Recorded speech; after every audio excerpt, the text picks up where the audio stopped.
of Honorable Minister Sri.K.TR Ramarao Garu, who has consented, despite his very busy schedule, to deliver the lecture in the memory of Sri Abhay Tripathi.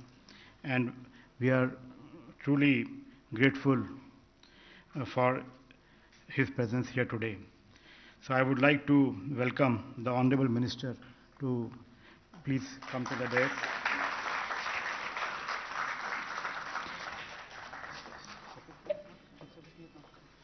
Okay. And we also, on this occasion, we would also like to welcome Madam Richa Sharma ji to please, Richa Mishra and Richa Tripathi, she to please come to the dais and please. And I would also like to invite my colleague, the Additional Director General for Marichanda Channa Reddy HRD Institute, Shri Banareka, to please come to the dais. And I would like to welcome once again all the honored guests, staff and faculty members on this, and the distinguished guests who are present here. We are very grateful for your participation on this commemorative event. Thank you. Thank you, Mr. Goyal. It is now my distinct pleasure to invite my mother, Mrs. Richa Mishra Tripathi, to make her remarks on the concept behind this lecture and why it came to be.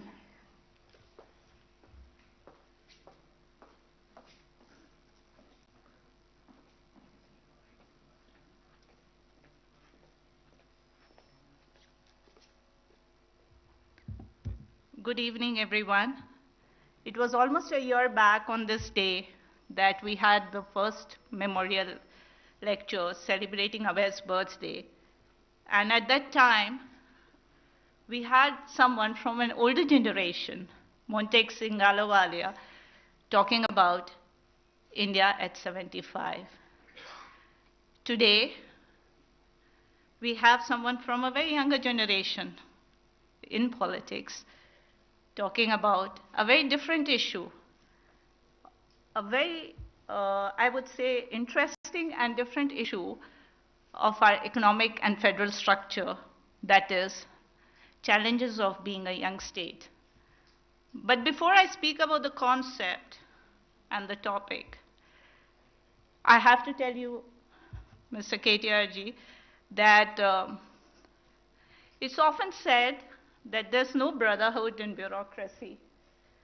But 86 batch of Andhra cadre, erstwhile Andhra cadre, now divided Andhra, is the finest example of what brotherhood is. And I mean, words cannot express the relationship these seven had, and their families still continue to have. And we could not have had this concept or this event without their support. They don't like to be named often because they are the old school bureaucrats and they prefer that they're here to do work, not to be seen on Twitter. So, but I have to name them here. Mr. Rajeshwar Tiwari, Mr. Harish Kumar, Mr. D. Samsiv Rao, Mr. Narsingh Rao, Mr. Satish Chandra, and Mr. Abhay Tripathi. And one person who has just walked in, he's late, like any civil servant, Mr. B.R. Meena. So this is the core, this is the family, this is the bonding. Now I come to the concept, why I thought of having this memorial lecture, and why are we talking about economics? Someone asked me, why only speak economics? Why not economics? Because life is all about economics. Today, you're also doing behavioral sciences. That's another concept of economics. Economics is macroeconomics, Economics is microeconomics, your life, how you lead it, how you manage your budget, everything is economics. So why not talk economics? It is the core of your existence. Economics is also about potato prices, tomato prices, petrol prices, and the cess which the governments take from us and the taxes which the governments take from us. That's also an issue. Then, talking about this topic, this concept, when I was thinking, what should I ask you to talk about? The thought which came immediately to my mind was, your state is one of the new states, 2014. And you have very unique challenges which you don't see in other states.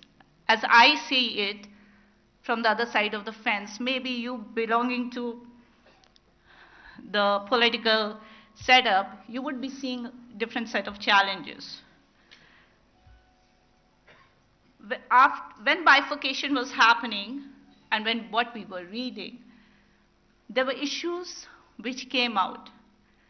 But what I saw was, how do you deal with the challenges of migrants? Your state has a beautiful city called Hyderabad, which is a character of its own. The character of your city challenges other parts of your state. Hyderabad alone is, if I'm not wrong, the major revenue generator for your state. So how do you create that balance? And sir, I'm also a migrant who's happily settled in your state. And I love your state and I love Hyderabad. There's another unique character of Hyderabad. Why it has become so beautiful today, vis-a-vis a Mumbai or a Bangalore. The reason being, the migrants here own the city. They feel comfortable here. They feel owned here. So comes the issue. When the bifurcation happened, there was a fear of image. How do you maintain the image, the character of this place, which was the core? The next thing which came to forefront, a bit of it still continues, is the sibling rivalry. I say sibling, so you may not agree. Andhra versus Telangana. Now, the way these two states are divided, it's again very unique. You're not divided on the basis of language. We speak the same language. We are the same people. But then still there's a sibling rivalry. There are issues, there are challenges which continue. How do you deal with that? That would have been a challenge for you. The third is, again, I would be corrected if I'm wrong, you're a landlocked state. It is only this much of capital investment that you can get in Telangana. And I must compliment you here that your government has done a wonderful job. The amount of investments that are coming in here. Agriculture, agri and allied industry is the core for you. There again, there are certain issues and challenges which you face. Irrigation, we keep hearing and we keep hearing people talking about. These were some of the thoughts which came into being. If these were not enough, you have a larger challenge, center versus state. That's the beauty of our federal structure, our democracy, center versus state. And particularly when you have a different political power ruling at the center. How do you deal with it? How do you negotiate? That's another challenge. These are certain questions which still come to my mind. I've heard you talk about it. And before I go to the next point, let me tell you, the moment some people heard this topic, I said, oh, this he knows like a back of his hand. He will just, so he said, yeah, we'll wait. We want to hear him and we want him to answer our questions. So these challenges do come forth time and again. Again, another beauty of a federal structure, as I would say. So your state has coal, your state has power. Still there are issues in that segment which continue. Your state can boast of services as a prime sector. You are doing it, you are pushing it. But then sometimes it looks like it's a one-man show. One man is pushing it. How much is it being taken ahead is what we would like to know. Your state is also seeing industrial investments in certain sectors. But then, is it enough to bring Telangana to the level which we would like the state to see? These are the questions which come immediately to my mind. And I know everyone wants to hear you rather me. So I would not go on it. But I had a personal question before I wrap and tell you the whole concept and why we're doing it. How does it feel like a professional to become a politician and get lesser remuneration? It's all about remuneration today. You have left a lucrative job and you're a politician by choice. You haven't come in because there was a family pressure or a parental pressure. And if I got you right, you in fact told us once that you were asked by your father, stay away. So I really want to know that to leave a lucrative job and to come into this job in this public eye, what do you want to say to the youth who want to do? There are a lot of students also here, and they would definitely like to know what it makes one to join a profession called politics. I would definitely not join because I'm not that thick-skinned also. Although I've been married to a civil servant, but no, I'm not that thick-skinned. So sir, these were some thoughts, and I hope you can answer some of our questions here. And I thank with all of my family and the fraternity of 86, which is here, which is our extended family, our family members who have joined us, friends, families who have joined us virtually, quite a number of them. I thank you for making it possible for us. I thank the DG of MCR HRD to making it possible, the additional DG, and Shanti has not been able to make it because she's in a meeting with the CM. She has promised the Chief Secretary of Telangana. Without her support, we wouldn't have been able to do it. So thank you.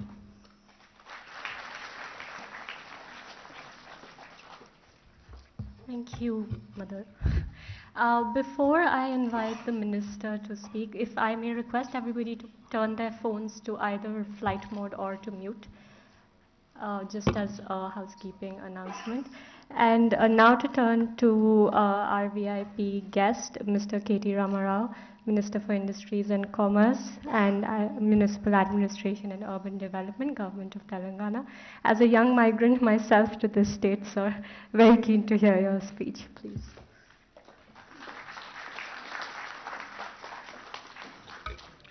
Good afternoon. Thank you to the Director General of MCR HRD, Sri Shashank Goyal. Thank you, the Additional General. Thanks to also to the Additional Director General, Sri Ben Herika. Thank you, ma'am, Richaji, for inviting me. And thanks to all of you for joining us because it's a very damp day in Hyderabad. It's a very wet day in Hyderabad. You know, a lot of people complaining in Twitter. A lot of people complaining elsewhere on how waterlogged roads are, etc., etc. But thank you for showing up. Thank you for expressing your affection towards Mr. Abhay Tripathi. Richa, I seriously wonder now, because you asked me in the last 5 minutes at least 10 questions. I wonder how many questions you used to ask Abhay every day. Must have been quite a few. And also when you said, he's a batch of 86, you kept saying team of 86, batch of 86. I remember, that movie, 83, right? The World Cup. So this is sort of, giving me a bit of a, sort of a reminder that there are batches in IAS officers, they flock together, they do well. So compliments to all of you, sir. Mr. Tiwari, Mr. Narsingh Rao, to everybody else, Samashura Garu and Satish Chandraji, to Mr. Tripathi and everybody else who's part of the batch. Glad you also asked all the right questions, but I wish you had said our city and our state as opposed to saying your city and your state.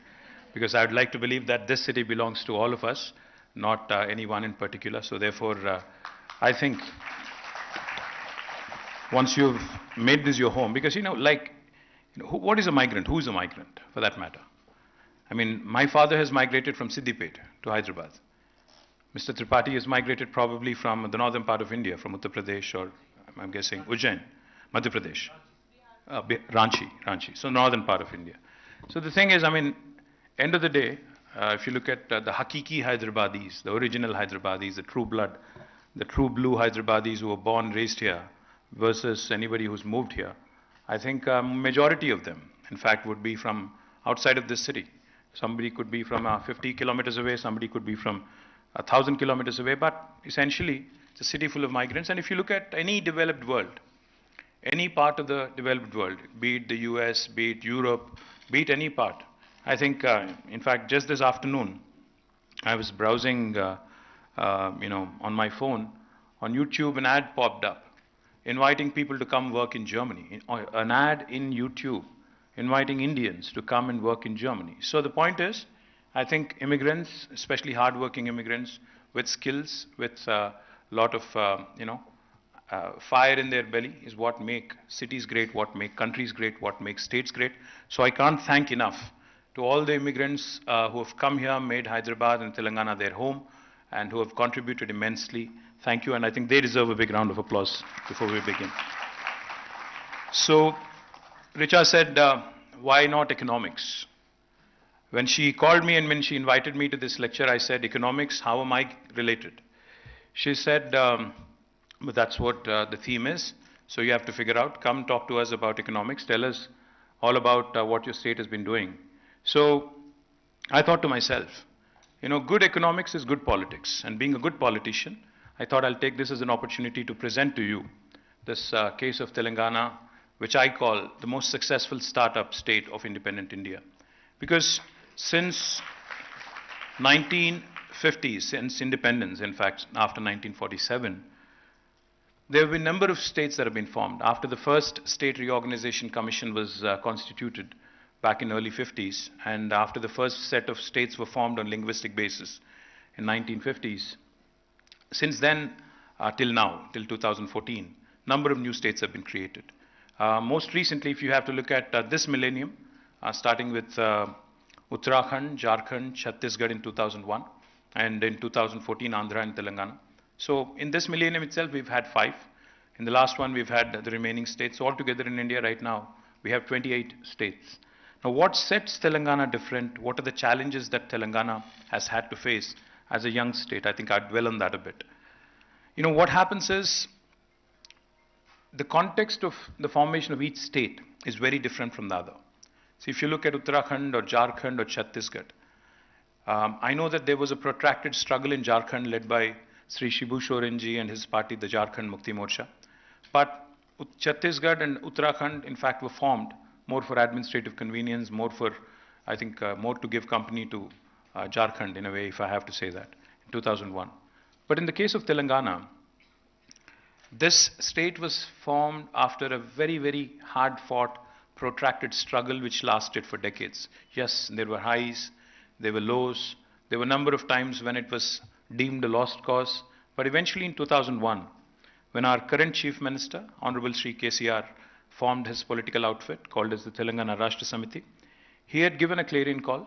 He said this would be the last opportunity for the formation of the state, and he would go around sensitizing. He took that Ambedkar philosophy, fight, unite, and strive. He took it very, very seriously.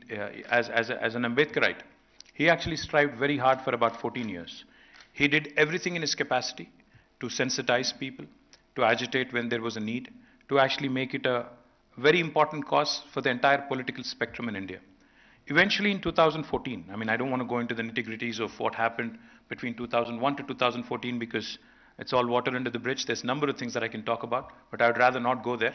I'll talk about what happened after formation of Telangana. In 2014, the people of Telangana, by way of their struggle, by way of their democratic spirit, have conferred a compulsion on the political system in India. It was not that Congress was very keenly wanting to deliver in Telangana. It was not that BJP was wholeheartedly supporting Telangana. It was that both UPA and NDA were compelled and were left with no choice, literally, given the political considerations, to concede and to deliver the state of Telangana. But like Richa said, when the state of Telangana was eventually formed on the 2nd of June 2014, there were lots of doubts. There were lots of rumors. There were lots of hearsays. There were lots of apprehensions. A lot of people wondering what would happen next. And adding to this, adding fuel to the fire, I think I can't blame media, but I have to say this. I see some friends from media. Please don't get me wrong when I say this and don't misquote me and kind of chastise me tomorrow, but I'll have to say this. After the advent of 24/7 electronic media especially, there wasn't a single day in my memory from 2009 to 14 when the issue of Telangana was not debated or not actually was beaten to death.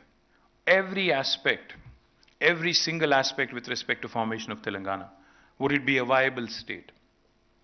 Would the leadership here have it in them to actually make it a successful state? Would this state actually survive? What would happen to the migrant population? What would happen to Andhras? What would happen to Rayalaseemas? What would happen to the Kannadigas, the Maharashtrians, everybody who's settled here, who's made Hyderabad their home? What would happen to the Hyderabadi cosmopolitan fabric? All these questions were asked. There was even rumors that this would become a hot den for Naxalites. There were even rumors that the feudals would return and Telangana would once again go back to 1950s and 1940s, and it would literally become one of the most backward states in India. These were all the things that were floated, all the theories, all the nonsense that was said about Telangana.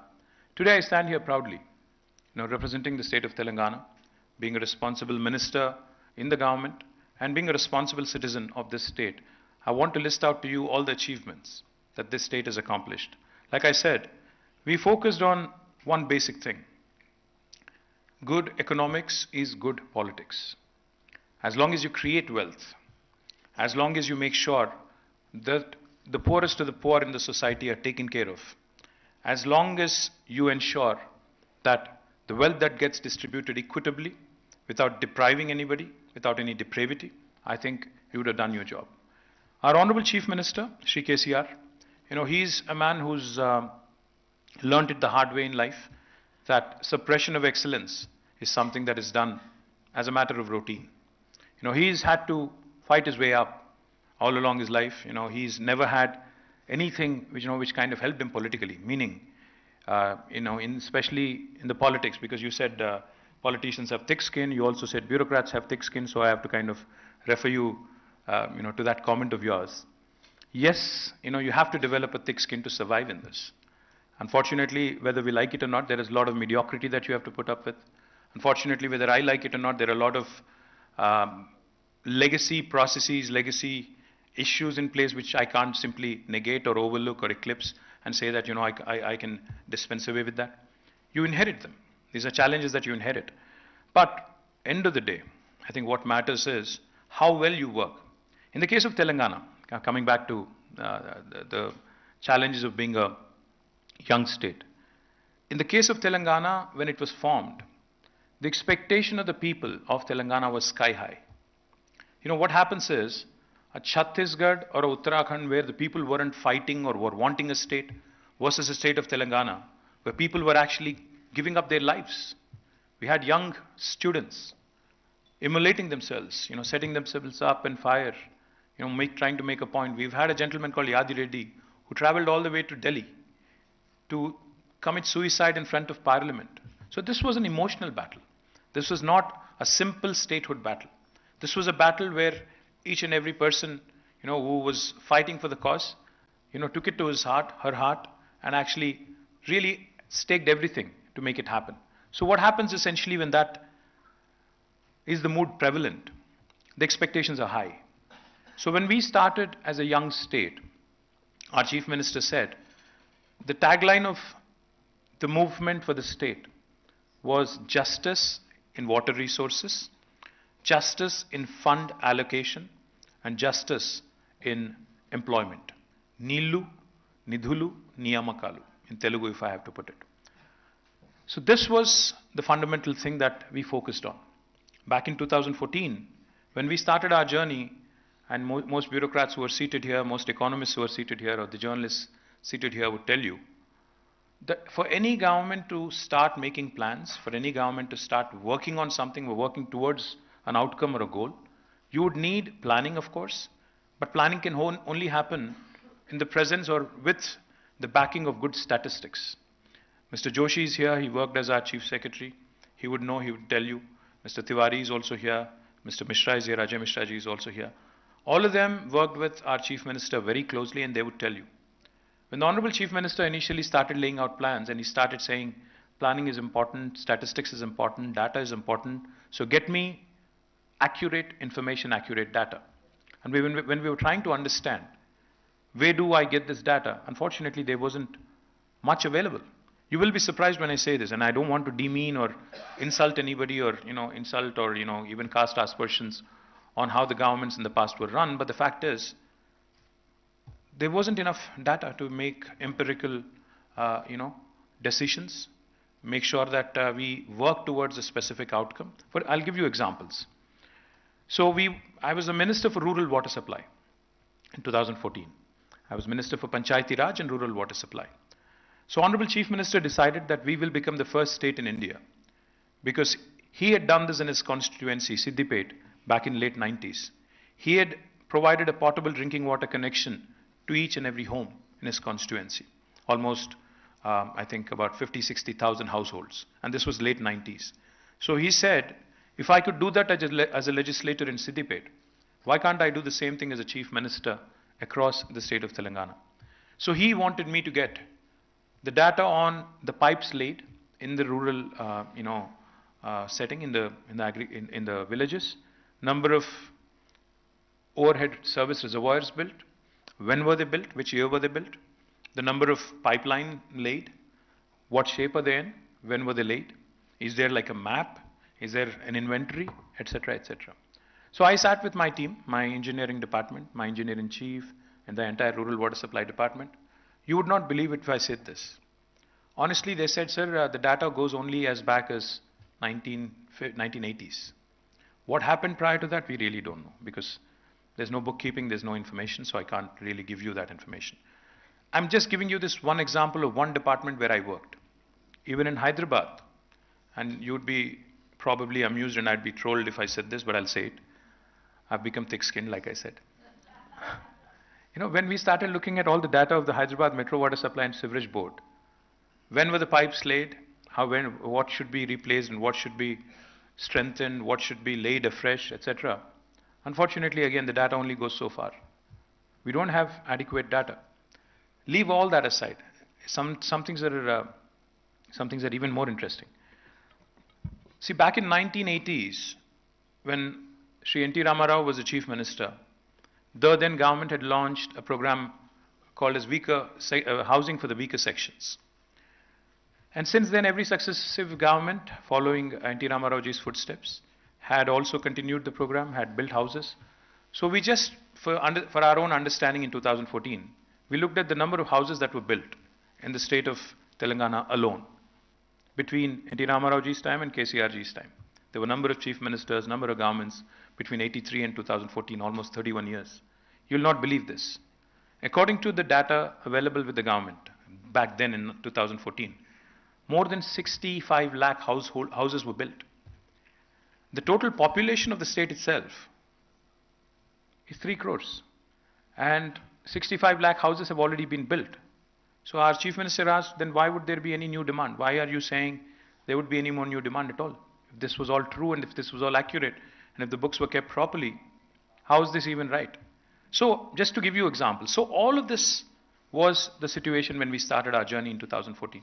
On top of this, each and every time there is a bifurcation. See, even in a household, a joint family, when there is a split, when there are two brothers split, who gets what, who gets to keep what, who gets to have the silverware, who gets to have, the debt, etc., etc. That's always a battle, right? So, power, electricity was a huge challenge. I think Mishra ji worked as, the Special Chief Secretary for Power as well, so he would know. Who gets which project? Because, Telangana was predominantly consuming more power because we had 30 lakh plus tube wells, bore wells. So we had electricity dependent agriculture here. So we needed more power. Likewise, who gets the rightful share in water? In Godavari, Krishna. Because, like I said, when the two states split, prior to that we had Bachawat Tribunal. We've had other tribunals giving out allocations in river waters. But who gets to keep what in river water? Who gets to keep what in electricity? Who gets to keep what in the joint institutions, including possibly the one we are sitting in? So, who gets to keep what and who gets to take what? I think that was one big challenge that we had to answer right at the onset. And on top of this, there were a number of promises made by the union government. In the Reorganization Act of the state, there were a number of promises made. There were promises to kickstart and jumpstart rapid industrialization, so therefore promised special incentives to industries and industrial corridors being set up in both states, Andhra and Telangana. There were promises of a steel factory being set up at Bayaram because there was enough iron ore, quality iron ore through Steel Authority of India. There was also a promise to set up a locomotive coach factory in Kajipet. There was a promise to make one of our projects, irrigation projects, a national project. There were several other promises that were also made as part of the State Reorganization Act. So the lack of data, the lack of clarity, the fight that goes on with respect to who gets what in terms of water, in terms of power, in terms of other resources, and more importantly, a very inimical, I'm not even saying a non-cooperative, uncooperative union government, but a very inimical, extremely negative union government, which does not believe in the spirit of federalism. They talk about Team India, cooperative federalism, but it's all lip service. They don't really believe in any of that. They'd want the hegemony of union government to continue. They'd want states to be at their mercy. They'd want to basically dominate you in every which way. That's the attitude. So this is the context of when we started our journey. So what did we do so far in 9 years? What did we accomplish? Since this is economics and since this is Abhay Tripathi Memorial Lecture, and Mr. Tripathi, I have learned, was a man of numbers and who worked on taxation, who's brought in a number of reforms in the way the tax department used to work. So let me share with you a few numbers. Back in 2014, when we started our journey, our state's per capita was 1,12,000 rupees. But as of March 31st this year, in 2023, our state has the highest per capita in the country. It's 3,17,000. So starting from 112 to 317. The gross state domestic product of the state of Telangana back in 2014 was 5,05,000 crore. Now, as of March 31st this year, it is 13.27 lakh crore. Highest growth for any state in India. Likewise, I can give you a number of other sectors, but what's more important? How did you achieve this? How did this happen? Why are other states not doing it, etc., etc., are the typical questions that we keep running into. We stuck to the fundamentals. We focused on getting our basics right. We started our journey as a power deficit state. We had only 8,700 megawatts of installed capacity in the state of Telangana. Today, I'm proud to share with you, we have more than 18,000 megawatts of installed capacity, and it is going to grow up to almost 26,000 megawatts come next year.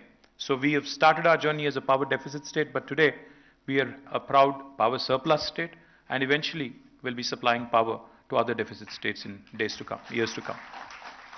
Not only power, water.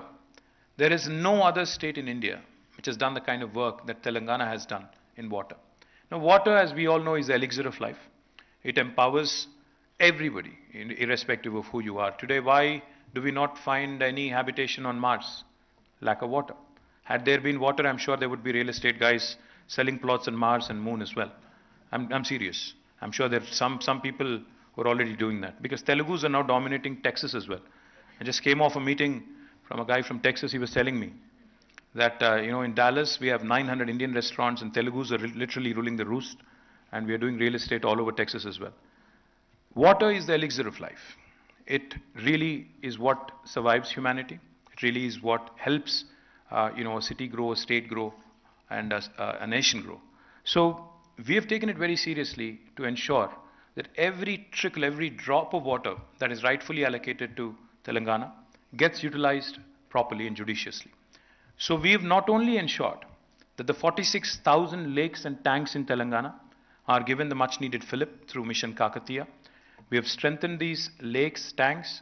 We have done it in a mission mode and ensured that every drop of water that trickles in benefits not only that village, but the entire groundwater table around in the surrounding habitations as well.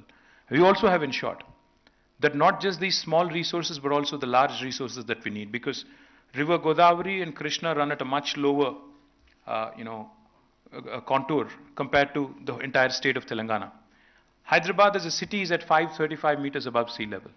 The highest mount in Telangana is at 650 meters, whereas Godavari runs at about 80-90 meters above sea level. So the only way we can actually use this water and bring this water to our barren fields is by way of lifting them through multiple stages. That's exactly what we have done. People talk about China. People talk about Three Gorges and how well the Chinese work, how quickly they move, how quickly they get things done, etc., etc. But it's unfortunate that not many of us know. And I would appreciate it if you actually Google after you go home, or even now if you want. You can Google and you can just type in the world's largest lift irrigation project. It is in Telangana. The project is called Kaleshwaram, where we lift water from 80 meters above sea level all the way up to 618 meters. Now this project alone provides water for irrigation, water for farmers to about 45 lakh acres. It provides for drinking water needs of Hyderabad. It also has 15% earmarked for industrial consumption. And this is literally a lifeline for the entire northern part of Telangana. Likewise, we have another project ongoing called as Palamuru Rangareddy lift irrigation. Now this is another lifeline for the entire south of Telangana, southern Telangana, which reeled under tremendous drought, which reeled under tremendous distress, and which was actually a sort of a synonym for migration of workers, Palamuru especially, Mahbubnagar especially. But today with Palamuru Rangareddy lift irrigation, which almost has reached now the final lap, and we are looking to ensure that this project gets completed in the next few months, probably by October. Once that is done, you would see water flowing to about 12.5 lakh acres of land for one crop cycle if you take it, and if you take two crop cycles, it would be 25 lakh acres. Just to give you numbers again, since this is economics. Back in 2014, our total agriculture produce, we have our agriculture secretary also sitting here, Mr. Raghunandan Rao. Our total agriculture produce, and especially on paddy, we used to procure about 68 lakh metric tons of paddy in 2014. But as of this year, the procurement rose to 3.5 crore metric tons. Telangana was ranked number 24 among Indian states in paddy production. This year, we are ranked number 2, second only to Punjab. Number 1, I'm sorry, we are ranked number 1, surpassing Punjab. So we have literally become the rice bowl of India. So that is the transformation that this focus on water has helped. Not only have we become the first state in India to give a potable drinking water connection to each and every home, we have secured the water needs of Hyderabad city as well.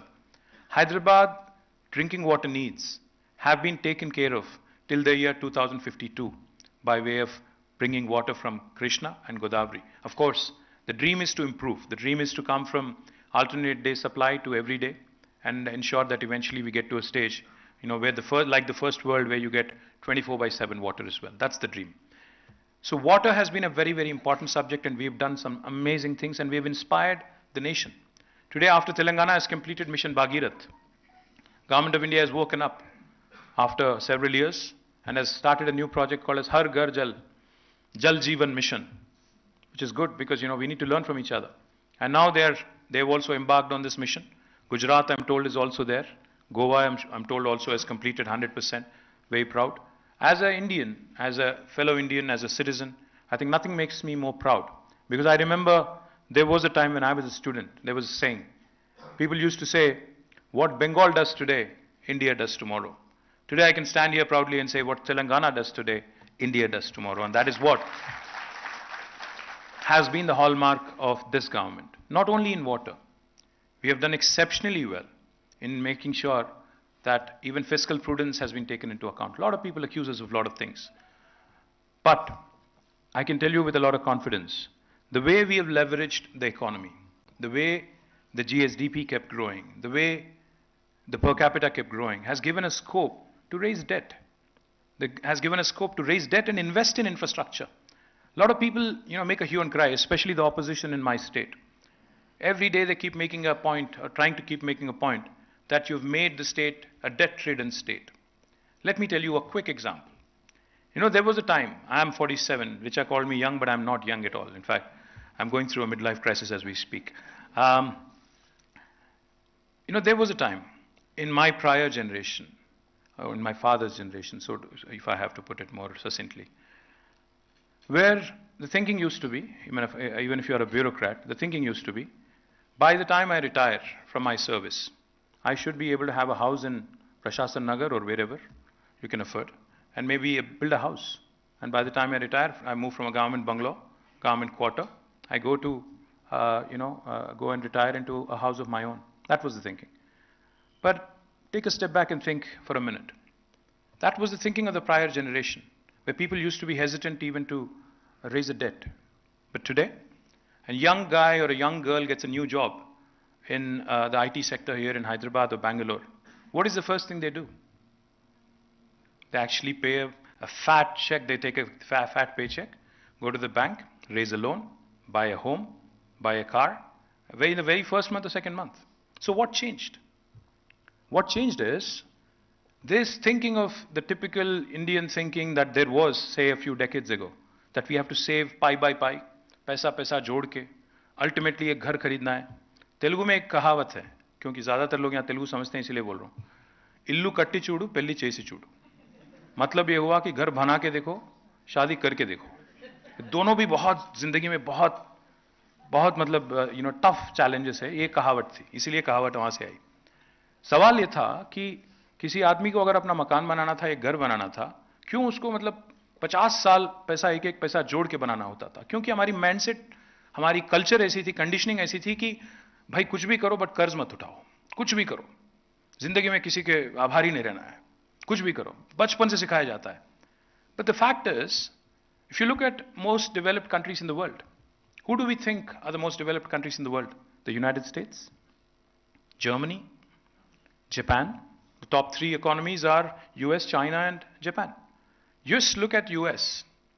Their debt GDP ratio is 116%. The debt GDP ratio of Japan is more than 200%. The debt GDP ratio of India as a country is 59%. The debt GDP ratio of Telangana is 25%. My point is, if you look at 28 states in India and rank them on a debt GSDP ranking, we are ranked in the top, bottom 5. Ranked in the bottom 5. If you ask me, we haven't leveraged our economy enough. What matters is you raise a debt, but where do you invest it? If you raise a debt and invest into ramping up your power infrastructure, moving from a power deficit state to a power sufficient or power surplus state, would that be a wrong investment? Would that not attract more industry? Would that not attract more and more investment? Would that not create more wealth? If you actually invest, if you raise a debt and invest in drinking water needs of the state, are you not cutting down on the out-of-pocket expenditure for health? Are you not cutting down on all the typical news that you would see in a winter season or a rainy season, at the onset of a monsoon? In Telugu, every newspaper used to write, I remember as a kid, Mansam Pattina Manyam, agency lo antu rogalu, matlab infectious diseases, waterborne diseases, which were rampant in the agency areas and tribes and even the habitations, rural habitations.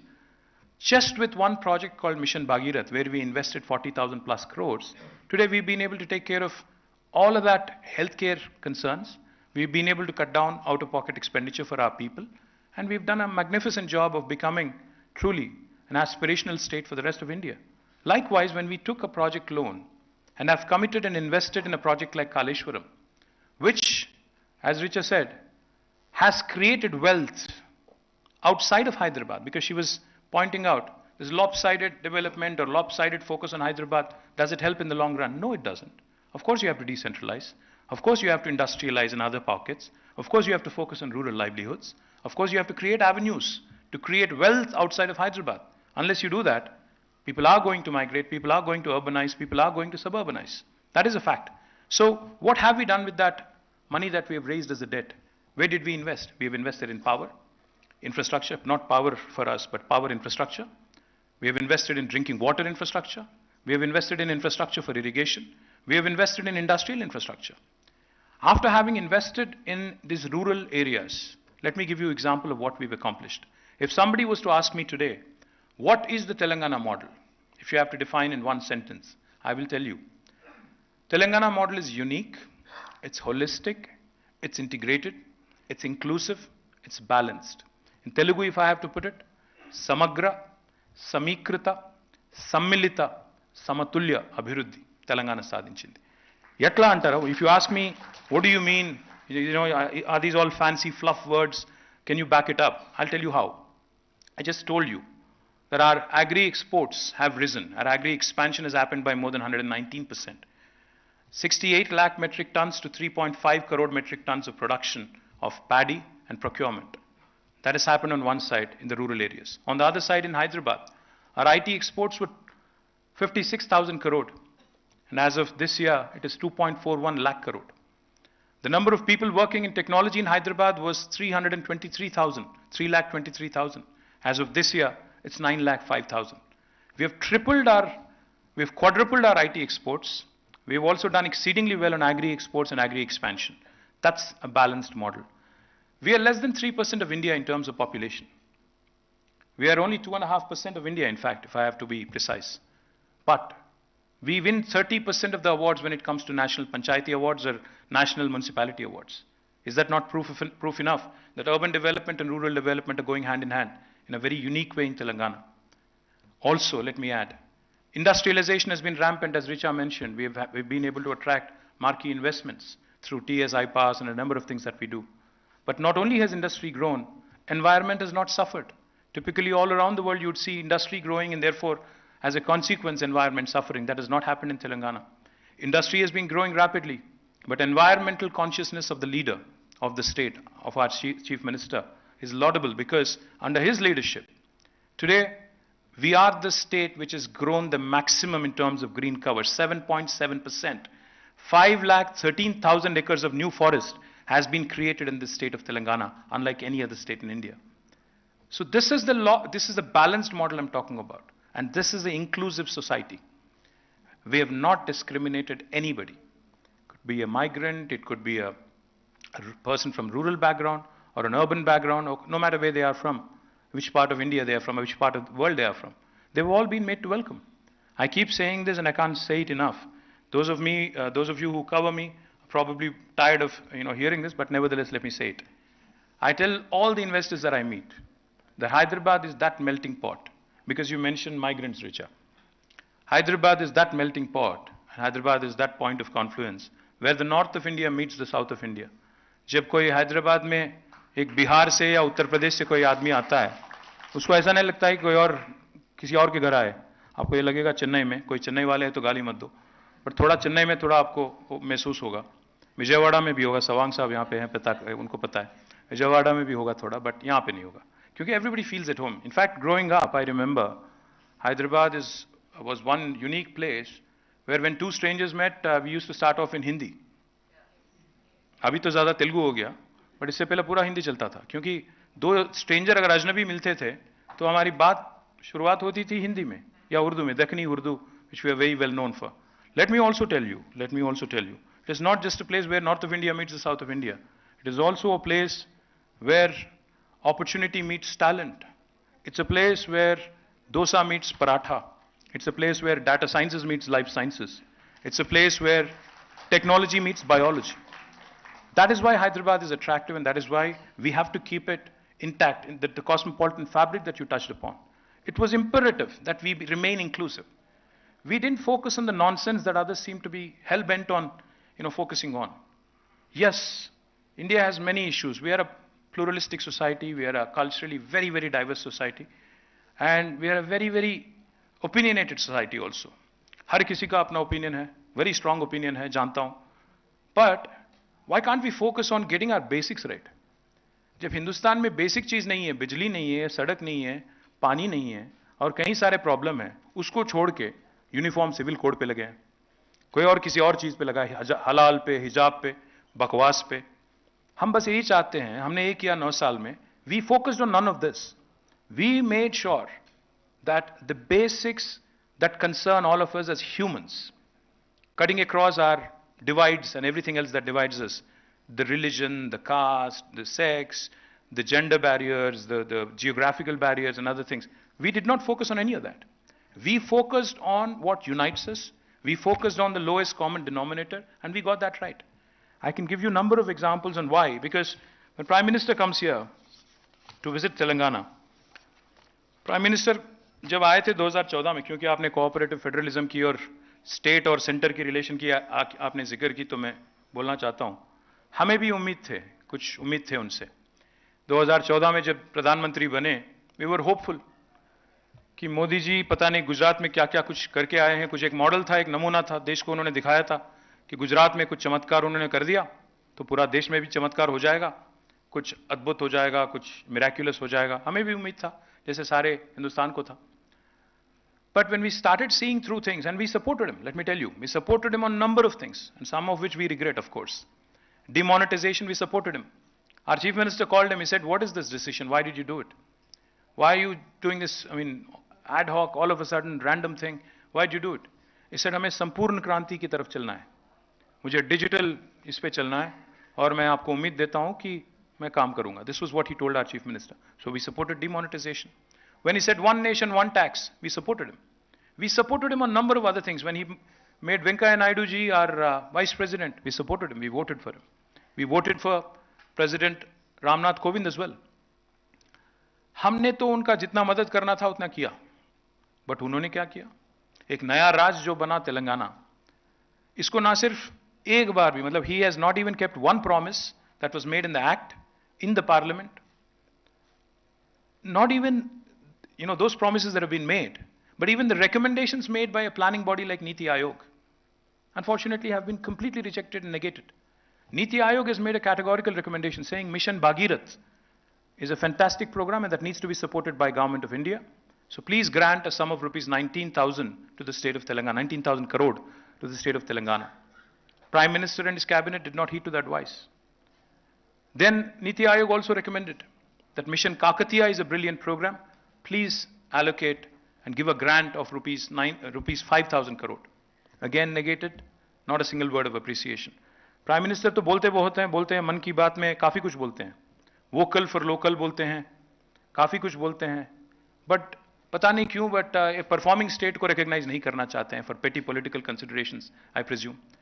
When his own state in India, of which he is the Prime Minister, builds the world's largest lift irrigation project, this Prime Minister does not have the dignity to compliment the state for its brilliant efforts. Now, what more do I say about this Prime Minister and this government? So we have no hope of this union government, and we certainly will take them on, and we will ensure that he is voted out at any cost in the next election at the hustlings. Having said that, we did not depend on the union government, or we did not depend on any of their endowments towards the state of Telangana. We have struggled, we have endeavored, we have moved on. We did not look at them at all. In fact, that's why, let me give you a few examples of what we have accomplished. In fact, we are the best rural development model in India with 100% ODF plus villages. Only state that can boast of this. Again, first state to have provided drinking water to all homes and inspired Jal Jeevan mission. We are the state in India that has completed the world's largest lift irrigation project, Kaleshwaram project. We're the first highest paddy producer in India now, surpassing Punjab, moving from 24th rank to first rank. And now let me also tell you something that might be staggering for those of you who are not connected to the technology world. Last 2 years in a row, we have surpassed Bangalore in creation of technology jobs. Last year, out of the total technology jobs created in India, this is not my data, this is NASSCOM's data. You can cross-check, you can verify. Out of the total technology jobs created in India, 33% were from Hyderabad, followed by Bangalore. But this year, it's even more impressive. Out of the total tech jobs created in India, 44% of the jobs were created from Hyderabad and Telangana. Literally, 1 in every second job that is created in India comes from this brilliant city and brilliant state called Telangana. Let me also tell you, highest green cover growth in India for any state, 7.7%, creation of 5,13,000 hectares of new forest. We are also a top contributor to India's GDP. In fact, like I said, we are 2.5% of India's population, but our contribution to GDP is 5%. We literally punch double our weight. कभी-कभी एक बार मैं देखता हूं कि निर्मला सीतारामन जी आके आती है, आके बोलती हैं कि हम देने वाले हैं, हम दे रहे हैं, हमने ये दिया, वो दिया. बहुत दुख पहुंचता है. क्योंकि if you go look at the constitution, India is a union of states. And when we have this representative of a federal government coming here and telling us कि हमने आपको कुछ दे दिया, जैसा कि आपने हमें कुछ भी किया, ऐसा कुछ दिया, एक फकर के साथ, एक गर्व के साथ जब कहते हैं, बहुत गुस्सा भी आता है, बहुत ठेस भी पहुंचती है. क्योंकि fact is, Telangana gives more to the country than it gets. For every rupee that we contribute, we get only 46 paisa back. And when we point this, we are called बहुत सारे name calling होती है, उसमें मैं नहीं जाना चाहता, but बहुत सारे चीज बोलते हैं. The fact is, we contribute more to the nation than what we get back from Delhi. Let me also tell you, we are ranked number 3 in India on the ease of doing business. We are certainly the state with the best industrial policy in India. We are home to India's largest textile park, the Kakatiya Mega Textile Park, by the way, which inspired PM Mitra recently. हमने 2017 में चालू किया था Kakatiya mega textile park, और भारत सरकार अभी उठ के आई नींद से और पीएम मित्रा उन्होंने लॉन्च किया, अच्छी बात है. We are vaccine hub of the world. We produce 1/3 of human vaccines. We produce 900 crore vaccines from Hyderabad. Prime Minister साहब बोलते रहते हैं बीच-बीच में कि India is the pharmacy of the world, but he forgets to mention the word Telangana and Hyderabad. उनको याद नहीं आता, but मैं याद दिलाना चाहता हूं कि 40% pharmaceuticals भारत के हैदराबाद से आते हैं, और 33% of vaccines in the world also come from here. We are the second largest renewable energy producer in India. From a mere 50 megawatts, Ajay Mishra ji will know this well, in 2014, we now produce more than 5,000 megawatts of renewable energy. And if you look at us by land mass, we are the number 1 state in India with respect to renewable energy. We are also the state which is the only state in India which is going to have a medical college and a medical hospital, a government super specialty hospital, in each and every district in the country. And this, again, with zero support from Government of India.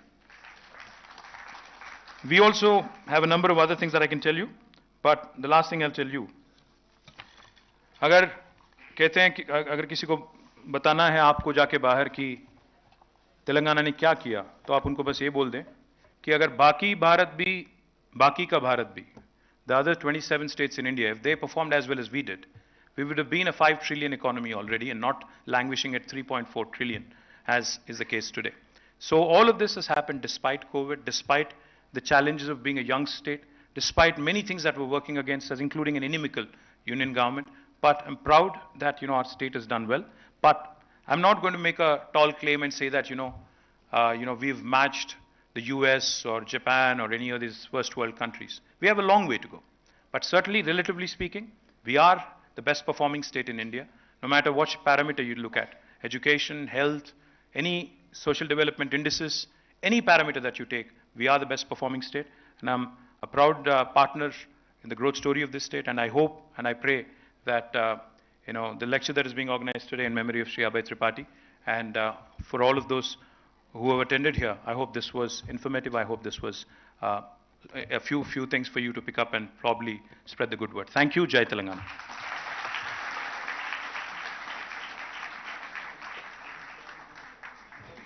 Thank you, Minister. My father would definitely have appreciated your candidness, and I think we're taking away that good economics is good politics. I would like to invite Mr. Ravikant Reddy to moderate the next part of the program, which is an open house question answer session. There are four members of the organizing team in the audience with mics. So if you have questions for the minister, do raise your hand. Mr. Reddy will recognize you and you can pose your questions to him.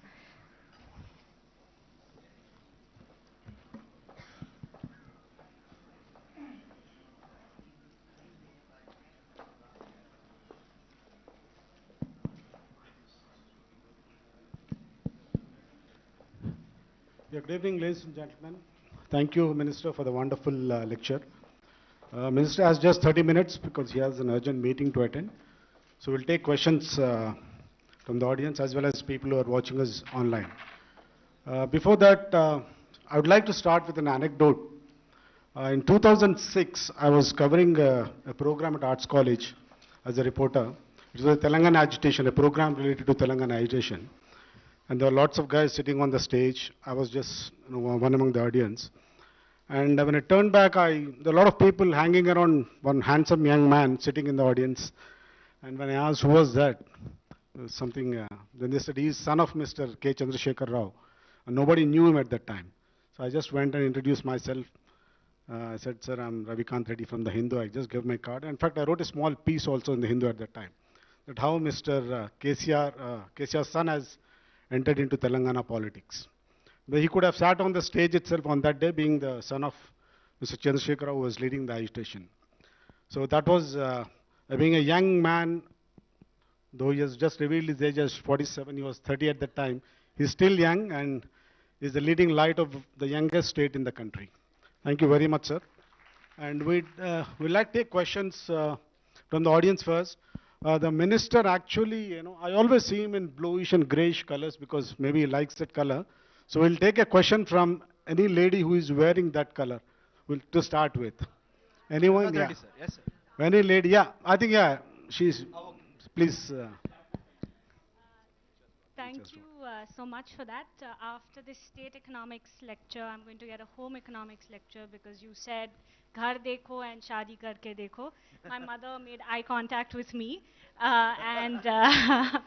So thank you for that. The trick when you speak in front of your parents is always never look their way. Always look the other side. I couldn't avoid. But a very intriguing question that you've actually raised in your speech was vis-a-vis center-state relations. And I'm very curious to sort of understand the center-state relationship vis-a-vis finances and public finances, because here's the thing. State development also is a high revenue contributor to the sort of state exchequer of India, and not necessarily GDP, and that obviously looks at India's development. And I'm very curious to understand if there is sort of state policy that you would sort of take on to develop center-state relationships, or you think that it is something that the center should take on and involve as a part of their political agenda. Well, thank you. Great question. If I understood it correctly, is it audible? Yeah. If I understood it correctly, I think, when Prime Minister Modi, before 2014, as we all know, he was a successful chief minister of 3 consecutive terms from Gujarat. A lot of times in digital world, what happens is your past really catches up with you. So what happens is when Prime Minister Modi, when he talks about something vis-a-vis a state or an institution, typically my team and a lot of other teams also dig up what he had said when he was the chief minister. So for instance, today you see the governors interfering in a big way, especially in non-BJP states. The governors literally have become an impediment to growth. That's what they've become, the hurdles. You send a bill from a democratically elected assembly in the state, governor gets to sit on it forever without any valid reason or no rhyme, no reason. Prime Minister Modi, when he was the chief minister, said, Sarkariya Commission ke sifaris amal karo, और active politician को कभी politics में मत घसीटो. But what happens in Telangana? The BJP president of Tamil Nadu till today becomes the governor of Telangana next day. What happens as a result? Politics will also spread to Raj Bhavan. Raj Bhavan will start working as an extension. And when this happens, the acrimony that typically tends to, come in, is but unavoidable. Having said that, there are occasions, when we have to raise above petty political considerations and basically stand up, with the union government and, give them the much needed support, etc. For example, what happened yesterday in Manipur was horrible, horrific, and anybody who has a heart or, who really feels as a human was put to shame, and we had to hang our heads in shame. These are occasions when you would want to shed any ambivalence and stand with government of India. Say, also there are sometimes, there are tensions on the border. You would want to stand with them and say, okay, we as Indians, India comes first. Of course we ought to do that.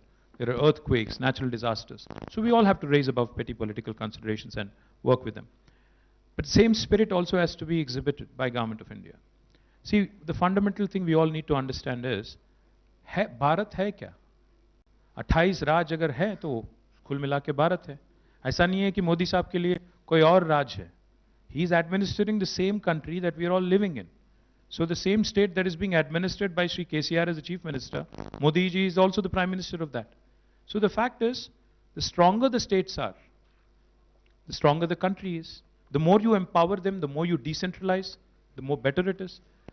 But also it is a fact that, each person, जब मैं ये सब कुछ बोल रहा हूँ, decentralize करो, ये करो, वो करो, अगर मुझे ले जाके वहाँ बिठाओ, तो मैं भी शायद बदल जाऊँगा, मैं भी बोलूँगा पूरा centralize करो. शायद it's a role problem and not the person problem. But if India has to grow, if India really has to move up and, achieve that first world ambition that has been laid out so explicitly by every Prime Minister, I think we have no choice but to confine our elections to a certain window. एक साल politics करो, 4 साल economics पे ध्यान दो, तब जाके कुछ काम होगा, वरना नहीं होगा. Okay, the next question. Thank you, Ravikant Reddy sir. This is Dr. Ramesh Kanniganti. Sir, what an young, dynamic, and then very impactful minister you have been. I have been observing it, sir, for the last decade. The state of Telangana people are so lucky to have you as a brand ambassador. Let the question be yes, brief. I'm coming. Yeah, Sir, I have to tell you this adjective because I have been waiting for this to tell you, sir. Maybe I chose this occasion. Sir, నేను మీకు assembly ticket ఇవ్వలేను sir. No, sir. No, sir. No, sir. I'm an academic, sir. I'm an academic. So, I run a think tank on Center for Human Security Studies. Ravikant Reddy, sir, you know it. Telangana, I have been watching for the last few years. Freedom from want, freedom from fear, freedom to live with dignity are the cornerstones of human security, which is exactly evident in the state of Telangana. This I have been observing, sir, without being any exaggerative in my observation.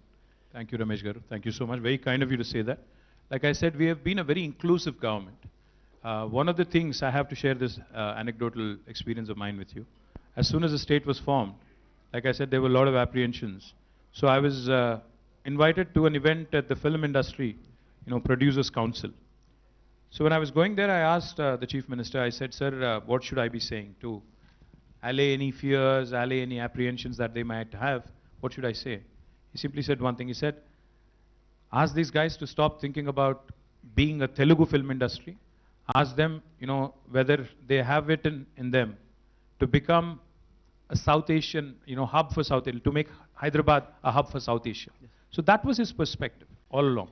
So he always told me, and told all of us, all of my colleagues as well, he said, once the state becomes a reality, then people are going to ask you for development. People are going to ask you to fulfill all the promises you've made on water, on funds, on employment, on everything else that you've put out in your manifesto. So he said, focus on that. Don't focus on anything that divides us, but focus on everything that unites us. And that's exactly what we have done, and thank you for your kind words. Sir, the food, the yeah, health, okay, the Ramesh, water. I think there were a lot of people waiting. Okay, okay. So before the mic goes to that lady, there's a question online. Someone can, please, yeah. The question coming from Delhi, sir, from Business Line, Mr. Srivats. His question is, as a young state, how do you plan to ensure that you get a fair share of central tax devolution in the years to come to supplement states' own resources for development? Is there a case to redefine the tax devolution formula and relook at the criteria underlying it? See, tax devolution is a constitutional right. I don't think the center is doing us any favors by actually bestowing on us, what we are owed as per constitution. So what we get today is nothing but, a constitutional right of ours. Besides this, because Richa mentioned cess, I have to tell you this. She said cess. Let me help you understand this one, teeny weeny bit which might have missed your observation. Back in 2014, when Prime Minister Modi took office in Delhi, the price of crude oil per barrel, let me remind you, was about $100. But the price of petrol was about 70 rupees. The price of diesel was, I think, about 65 or 60, I don't remember exactly. But the price of crude oil was around $100. But now, 8 years later, the price of crude oil, of course, it keeps wavering every day, but now, on an average, if you look at the last 3 months, it's around $60. What happened to the fuel prices? They're around 115 in Telangana, 112 in Karnataka, 100 somewhere else, 100 and odd something in some other place. What happened? What happened is, Government of India came out with this 2 additional cess, additional excise duty, and a cess that has been imposed on us. And let me tell you, we do not get anything out of this cess. The states are denied their rightful share. Because of these cesses, these additional excise duties, we do not get anything that we are supposed to get. Had it been another form of tax, we would have had that 41% devolution that you just mentioned. But they're denying us, depriving us this, and they've garnered more than 35 lakh crores now in the last 6 years to the union kitty. And they've not really, opened their purse strings to any of the states. So this is a fact. These are the things that they've resorted to. While they said, 10% हमने बढ़ा दिया devolution. But क्या किया? अलग-अलग तरीका ढूंढ निकाला, जिसमें से पैसा कैसे काटना है, राज को कैसे सताना है, उसका एक तरकीब निकाला. आज जब हम लोग बोलते हैं मोदी जी को कि सर, जब 100 रुपया बैरल था, एक क्रूड ऑयल बैरल था, 70 रुपए का पेट्रोल था पूरा देश में, आज 115, 110 है, तो क्यों ना आप पूरे देश में सेस स्क्रैप करो, एक्साइज ड्यूटी स्क्रैप करो, क्यों ना फिर 70 रुपए में देंगे. मुझे इतना ट्रोलिंग होता है इस बात पे. लोग बोलते हैं कि पहले तुम अपने राज में तो करो. मतलब क्या हुआ? आप स्क्वीज करोगे आप और कम करें हम. ये कहां की रीत है? So you'll continue to pinch the people of this country, and you want the states to get penalized for it. You want the states to actually dry off their coffers and again bleed. And what happens is, effectively, when the state starts bleeding, Modi ji will come here and give a lecture, भाषण की, देखिए इनको चलाने नहीं आता, पूरा राज को बर्बाद कर दिया. So this is their agenda. They squeeze you, they strangle you, and then they come and tell you that these guys are not performing. So point is, 100% the constitutional right which is owed to every state, अगर उसको तो देना ही देना है, उसमें कोई चारा नहीं है उनके पास. साथ ही साथ, अगर भारत को आगे बढ़ना है, we need to start looking at radically leveraging our economy. Today in Hyderabad Metro, we have Canadian pensioners' money here. Canada Pension Fund invests in Hyderabad Metro. Where is Indian pensioners' money? कोई bank में, कोई FD में बैठा है, 30 लाख करोड़ बैठा है वहां पे. भारत जैसे देश को अगर आगे बढ़ना है, do we not need this money to invest in infrastructure? There's a great saying of President John F. Kennedy that I would like all of you to dwell on for a bit. I read this for the first time when I landed in the US. John F. Kennedy very, very famously said, America does not have good infrastructure, does not have good infrastructure because it is rich. America is rich because it has good infrastructure. So it is incumbent upon us to understand that investments into infrastructure, power, roads, ports, airports, seaports, all of these are essential if you have to move up to the second world and the first world league. And unless Government of India really works with us. See, for instance, if we have to, have inland waterways happen all the way to Bhadrachalam, Richa said we are landlocked. There is only so much you can do. She said, no, we can do more. We can bring a vessel all the way up to Bhadrachalam, to the border of Telangana, provided Union government facilitates and works with Andhra and Telangana governments and invests together. We can actually reduce the transportation cost. We can create more industries. But can this happen with Prime Minister Modi? He'll want to take everything to Gujarat or Uttar Pradesh because that's where all the assembly or parliament seats which are voting for him are. Unfortunately, that's how it's been. I will take a question from that lady. Let the question be brief, ma'am. Hello, ma'am. Very brief. Brand KTR Garu and brand Telangana are synonymous. Thank you, ma'am. Whether it is 1 minute, 5 minutes, or 45 minutes, it's always a privilege to listen to you. Kind of. Having said that, I work in public health, and I have seen how a flood was monitored, including switching off the electricity. The poles were monitored, and the last mine was taken care of by the state so that nobody got electrocuted. The question from you is, or you didn't touch on the communications that you did present throughout Telangana. you didn't touch on what you have done for youth and skilling in Telangana. Would you want to share that? Absolutely, ma'am. Great question. But because Richa gave me only 40 minutes, I figured I'll squeeze in as much as I can. See, we also created an institution called as TASK in Telangana, called as Telangana Academy for Skills and Knowledge, through which, in fact, on the 8th of July, we celebrated the World Skills Day as well. Unfortunately, I missed the event. But this institution has been working superbly because we've trained so far more than 800,000 kids. And we work with number of colleges, we work with number of training partners. Because, you know, a lot of our youngsters, no matter where they come from, which part of Telangana or India they come from, or even Andhra they come from, they do have the information, they do have the knowledge, the wealth of information that is required. But when it comes to presenting it, the soft skills, the communication skills, that's where they typically lack. So we've sort of set this up as a finishing school, and it has been doing really well. But of course, there's plenty more to do. In fact, one of the things I firmly believe is, you know, in life, especially as it gets more and more competitive, the only way you can stay up to date and relevant is by skilling, reskilling, and upskilling. And that applies to all of us, bureaucrats, politicians, students, employers, employees. I think all of us, unless we upgrade ourselves, unless we upskill ourselves, there's no choice. So we are constantly looking to partner and create more centers of excellence. We're in the process of setting up a life sciences university. We're also in the process of setting up an aviation university, nascent stages, but we'll also do that. We're also in the process of setting up a university focused on sustainable mobility. So all of this, I mean, education plus skill building and capacity building is something that we have tried to do as much as we can, but there's plenty more to do, I assure you, and we'll stay focused on that. Thank you, ma'am. We'll take a question from Pooja, who has come all the way from Delhi. Can someone pass on the mic to Pooja? Have I hurt your Delhi sensibilities? Not at I all. hope I have. Not at all. Congratulations, Minister, on being a very high-performing state. I have to confess, I didn't know as much about your state, so your lecture has been very informative for me. My question is that you very rightly have a lot of, let's say, complaints against Delhi and the treatment given by Delhi and basically the central government to even high-performing states such as yours.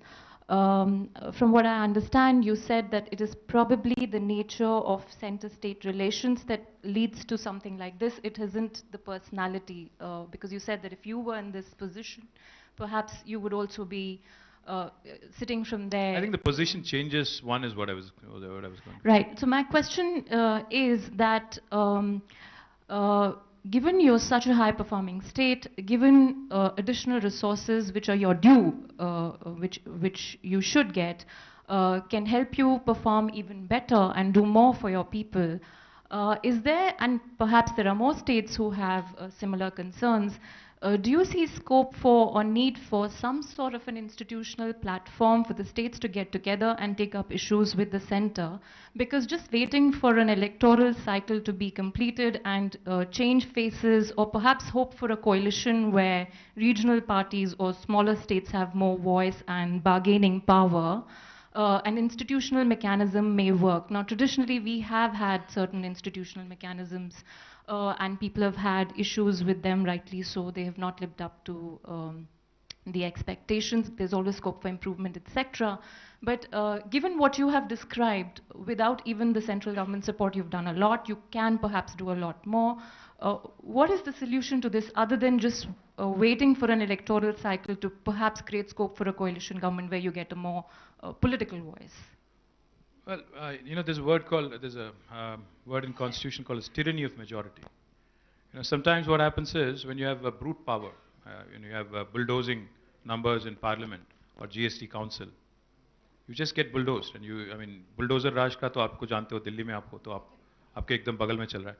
तो bulldozing majority जो आज हिंदुस्तान में है, कभी का एक बार शायद वो अच्छा नहीं है, क्योंकि हम लोग पहले से ये मानते थे कि coalition governments probably are not stable, so therefore they are not right. So, you know, one party getting full majority may be a good thing, but looking at what's happening 9 years in India, I mean, even before that, if I may add, I mean, not just 9 years, but even before that, I'd like to say that one party which has always had complete majority has not been able to deliver justice for everybody, so to speak. I'll give you two examples. You know, Hyderabad is one city which has got a number of defense public sector undertakings, including President Abdul Kalam. He worked here for 12 years as part of the Missile Development Program. And there's a number of institutions, even current advisor to government for Minister of Defense is Dr. Satish Reddy, who's also from Hyderabad. So when this concept of defense industrial production corridor was being mooted, the defense minister then was Nirmala ji. So I approached the union government with a lot of hope, saying, ma'am, Hyderabad and Bangalore. Bangalore is where HAL is, a number of other institutions are, and Hyderabad has a number of such institutions. So to give much needed boost to the existing ecosystem, this will be an ideal location. She said no.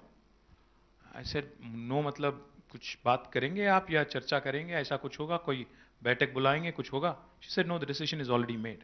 I said on what grounds? She said we have made the decision, the union cabinet has decided. I said where is it decided? She said Bundelkhand. I said what the hell is there in Bundelkhand that you want to go and set it up there? She said what do you mean? I said yeah, what is there? Is there like a factory? Is there a defense public sector undertaking? What is there that you would want to attract the world to Bundelkhand and set it up, other than the fact that they have number of parliament seats which are voted for BJP? What is there? She said, no, these are not political considerations. You have to understand, you have to look at the bigger picture. So Hyderabad is developed, so you don't want other parts to develop. Is that what it is? I said, no, but you have to understand that if you have to catch the early worm, you have to move fast, and therefore existing ecosystem matters. She wouldn't get it. Same has been the mode with every single minister that I've dealt with in Government of India. They think that they know it all. With this they know it all mindset, I know it all mindset, things are not going to work. अगर आप किसी और की सुनना नहीं चाहते हो, किसी और के साथ बैठ के बात नहीं करना चाहते हो, कुछ नहीं होना है आगे जाके. पीयूष गोयल आए थे एक बार यहाँ पे, हमने एक इंडोर मीटिंग बुलाई, all India medical devices manufacturers association. As part of this meeting, Piyush gave a very nice lecture on how nationalism should take center stage and how सभी मैन्युफैक्चरर्स को यहाँ पे हर कुछ करना चाहिए, हम लोग 80% बाहर से इंपोर्ट करते हैं. It was indoor meeting, no press, so none of them could report anything. So one of the manufacturers got up. They said, "Sir, मैं एक बात आपसे कहते हैं." मैंने कहा क्या? बोले कि मैं आज अगर चाइना में ग्लाव खरीदता हूँ, मास्क खरीदता हूँ और इंपोर्ट करता हूँ हजारों मैल, तब भी वो सस्ता पड़ता है यहाँ बनाने से. मैं क्या करूँ बताओ आप? आपने कहा अच्छी बात है, भारत के हो, भारत के लिए बनाओ, ठीक है, बट अगर वहाँ से लाता हूँ तो सस्ता पड़ता है. आपके इंपोर्ट ड्यूटी, रॉ मटेरियल लाने में इतना मतलब जो अड़चने हैं, इसको हटाओ, इस पे ध्यान दो. He wouldn't listen. He would say, नहीं, क्या कह रहे हो आप? सोचो भारत की तरह सोचो. ठीक है यार, हम सभी इंडियन हैं. कौन कह रहा है कि हम कोई और देश से हैं? हम सभी चाहते हैं कि भारत तरक्की करे. The point I'm trying to make is, I know it all mindset does not work. See, we've had institutions like Planning Commission and Niti Aayog precisely for this. But we haven't sat with Niti Aayog in the last 4 years. We refused any meeting with Niti Aayog. Our Chief Minister said, there's no point in meeting these fellows. They were very insulted. They felt humiliated. But we said, what is the point of talking to you when none of your recommendations are honored by Government of India? They're thrown in a dustbin. So what is the point of talking to you? No, so the answer, I'm eventually coming to it. The answer is, if you ask me straight, I think some sort of a government where you would have, ideally speaking, this is a utopian world, maybe not cut out for India in 2024, but I'm trying to paint a utopian picture. Maybe having experts from various fields come in, who will raise above petty political consideration and do a SWOT analysis of India and say, Telangana क्या कर सकता है, आंध्रा क्या कर सकता है, महाराष्ट्र का strength क्या है, गोवा का स्ट्रेंथ क्या है, इस पे प्ले करो और जो स्किल जिसका है उसके लिए उसको एक कंसिडरेशन और उसके लिए कोई पार्क बना रहे हो तो वहां दे दो. जहां स्ट्रेंथ है वहां ताकत लगाओ, रिसोर्स लगाओ, क्योंकि कम रिसोर्स है. तो अनलेस ऐसा एक माहौल बने where SWOT analysis done for the entire country and we play to our strengths and we also offset our weaknesses by way of leveraging our existing resources. But I don't think that is going to happen anytime soon. So whatever I just said will remain on paper for a very long time. If I may just follow up, Yes, my point was, I'm fully sensitive to each and everything that you have said. My point only was that, what should be the mechanism to carry out exactly this conversation that you're saying, because the current mechanisms are not working. The current institutions, as you said, the Niti Aayog, the GST Council, floor of House and Parliament, all of that is not working. Cabinet is not working. So one solution seems to be for there to be a coalition government in the center. But it may again become it may get hijacked by exactly the same kind of interests that currently work. Coalition is no guarantee against majoritarianism. So is there scope for the southern states or any states to come together and for them to create an institution, because Niti Aayog, etc., all center-created अगर institutions. Southern states साथ आएंगे ना, कल से हमें label दिया जाएगा कि हम लोग देश से अलग होना चाहते हैं. So let me we put have it to be differently. careful about that. So let me put it No, differently. let me tell you Yeah. one thing. I know, I understand what you're saying. I understand what you're saying. There is a huge, and I'm presuming you're a journalist, Pooja, so, and all the journalists here are going to hate me for saying this. The media in this country has lost its spine. There is no way the media in this country is able to question the Prime Minister or his government, unfortunately. Or दूसरी बात. There is a heavy information vacuum in this country. मुझे कभी का एक बार एक समाचार लेने के लिए, एक न्यूज़ लेने के लिए 4-5 न्यूज़पेपर पढ़ना पड़ता है कि है कहाँ न्यूज़ यार. एक पेपर पढ़ोगे तो बोलेगा वो कि कुछ और हो रहा है, दूसरा बोलेगा न्यूज़पेपर कम हो गया, व्यूज़ पेपर ज़्यादा हो गया, दूसरी बार. तो इसीलिए the only instrument that I depend on today is social media, because that has become sort of more democratic. So I think crowdsourcing of ideas is not such a bad idea. If I was given an opportunity, I would certainly do that. In fact, in my current role as well, even this morning, one commuter from Hyderabad texted saying, or tweeted saying, boss ऐसा करो कि तुम लोग citizen awareness groups बनाओ, citizen volunteers को add करो. I take up suggestions. I try and do that as much as I can in the limited time that I have. But I hope and pray that government, whoever is in government in 24, will also have the wisdom. It will dawn on them. I hope it dawns on them to also be democratic, to also be, crowdsourcing ideas from no matter where they come from, which corner of India, and pick up on best practices. शर्माने की क्या बात है? अगर तेलंगाना कुछ अच्छा कर रहा है तो पिकअप करो, और कोई और कुछ अच्छा कर रहा है तो हमें बताओ कि गोवा ने अच्छा कुछ किया, तेलंगाना आप भी करो. ये बड़े ब्रदर, बिग ब्रदर वाला काम जिसको करना चाहिए ना, वो नहीं कर रहा है. वो बिजी है बाहर घूमने में. तो इसीलिए उनको कभी का एक बार इंडिया भी वापस आना चाहिए, काम करना चाहिए, और ग्राउंड लेवल काम करना चाहिए. Sir. Okay, we have just time for one question. Okay. So maybe this young man can take this. Sir, I am Arvind. We are the MES batch going the foundation course here. I am from Bhimavaram. I have seen many of my people migrating from there to Hyderabad for businesses. Though we are the #1 state in ease of doing business, had from 3 years back. So can you tell it in your words that what made the Hyderabad so welcoming to them? So I'll tell you one thing though. See, Andhra has its own strengths. Telangana has its own strengths. Richa alluded to sibling rivalry. We have no rivalry with Andhra. In fact, I wish the very best for Andhra because they are my sister state. Without a question, I hope and pray they do as well as we do. In fact, in some counts, they actually do better than us as well. See, Andhra has its own strengths. When I say its own strengths, they have a huge coastline. They have a number of maritime ports.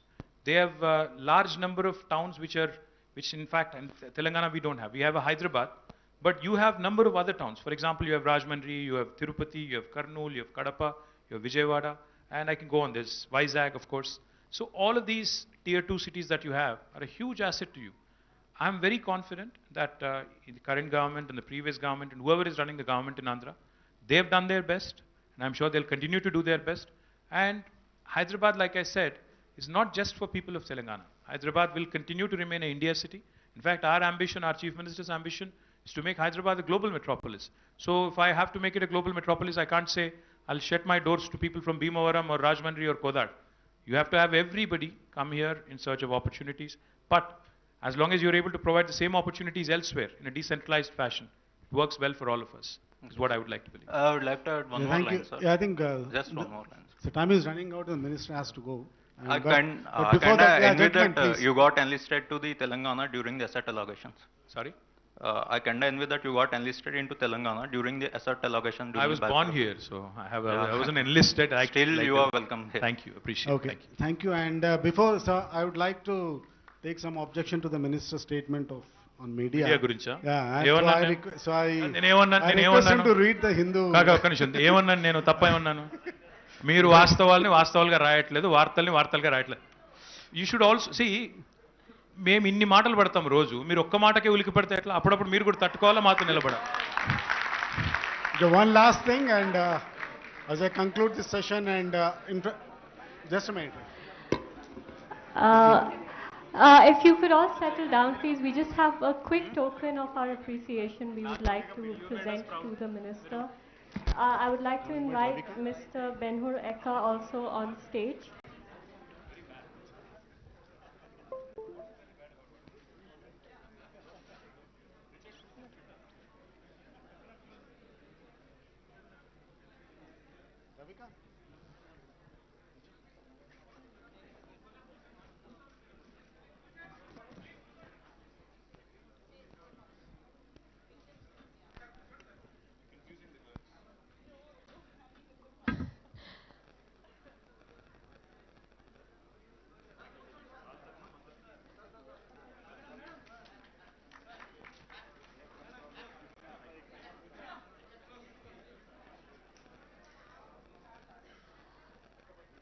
I would also now like to present, oh, sorry, there's one for and a small token of appreciation from the Tripathi family for the minister.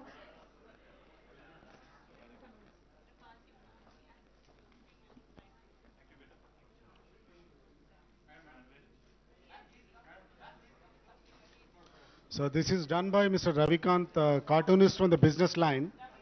So this is basically about Bonalu, and he says that we have completed 10 years, and for the next 10 years, wishing you good luck.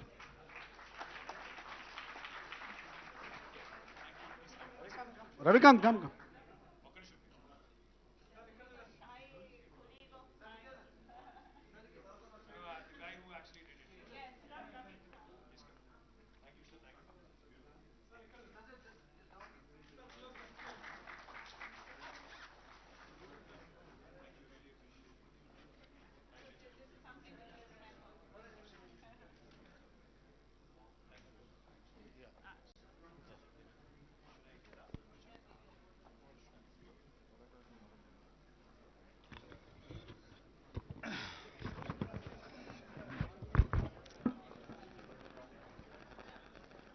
Please, just for another 2 minutes.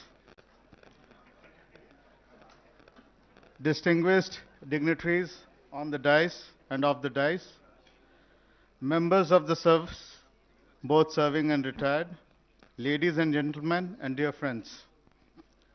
It's my privilege and great honor to propose a word of thanks on this occasion on behalf of the Government of Telangana and MCR HRD, Institute of Telangana. We express our deep sense of gratitude to Honorable Sri.KTR Rao, Minister for IT and Industries and MA and UD of Government of Telangana, who was kind enough to grace the occasion with his presence despite his busy schedule and a very inclement weather. And also for delivering an exceptionally enlightening, motivating, and heartening address. Respected sir, your presence today is a great source of motivation to all of us, and we are all inspired by your great words. We also thank our Chief Secretary. Unfortunately, she is not here today because of unforeseen circumstances, Srimati A. Shantikumari Garu. And we sincerely thank from the bottom of our hearts the family members of Tripathi sir for this lecture, which brought all of us here for a memorable event, and also for gracing this occasion with their presence. It's a great pleasure having all of you here. We thank our DG, Dr. Shashank Goyal, for adding dignity and grace to this function with his presence and for delivering a very warm, welcoming address. Also allow me to acknowledge the presence of the distinguished guests, faculty, and staff of this institute for being with us on this great occasion. I also extend my heartfelt thanks to Facilities Section for their support in the organizing of this event. Thank you, one and all.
Save किया था ना?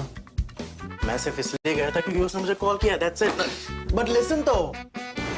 Save it for someone else.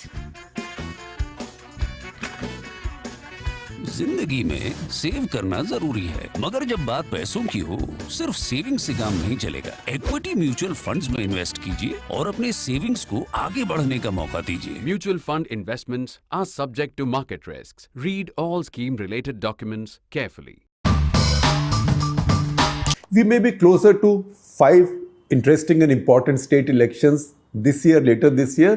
But the stage is really being set for the big one, for the big battle, or what you might call the big war of the elections. So all the battles that take place in the state elections ultimately lead to the big war.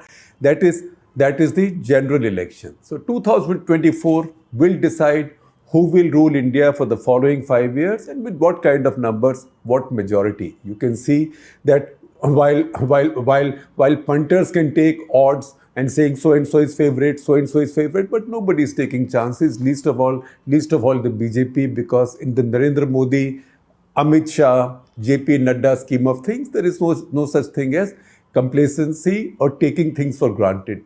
At the same time, the opposition this time has come together and they are showing more focus than they might have, say, in 2019. So what has happened there is that the old alliance of the opposition, which was the Congress-led alliance, UPA, United Progressive Alliance, that is now gone and a new one's come in.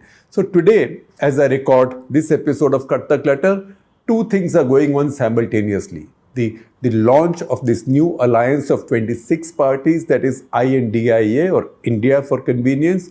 Good acronym, interesting acronym, easy acronym, that is Indian National Developmental Inclusive Alliance. So India on the one hand and NDA on the other. Now NDA is an alliance that's not been very active for some time. In fact, you might remember, and I will share a link with you, that just a couple of weeks back, on the 25th anniversary of NDA, we had recorded an episode of Cut the Clutter saying how NDA had lost its meaning and BJP had also lost interest in it because they began to win majorities of their own. Because last election, they crossed the 300 mark on their own, and somehow it did seem to them that they did not need the partners so much, or they did not either need the nakhras of the partners, so they had less patience, or they could cut into the vote banks of the partners, or in some cases they could divide the partners. Now on the same day as the new opposition alliance came into being with 26 parties, the BJP also made a big move the same day. The same day, in fact, as I am recording this, the Prime Minister has not yet spoken. When he speaks, maybe tomorrow we'll talk about that and look at that side as well. But the fact is that the BJP also has now revived the NDA in a way.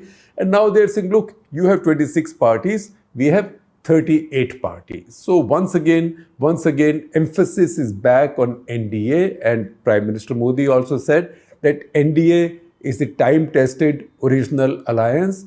What they are facing is an opportunistic alliance of dynasts and families, etc., and as usual, corrupt people, etc.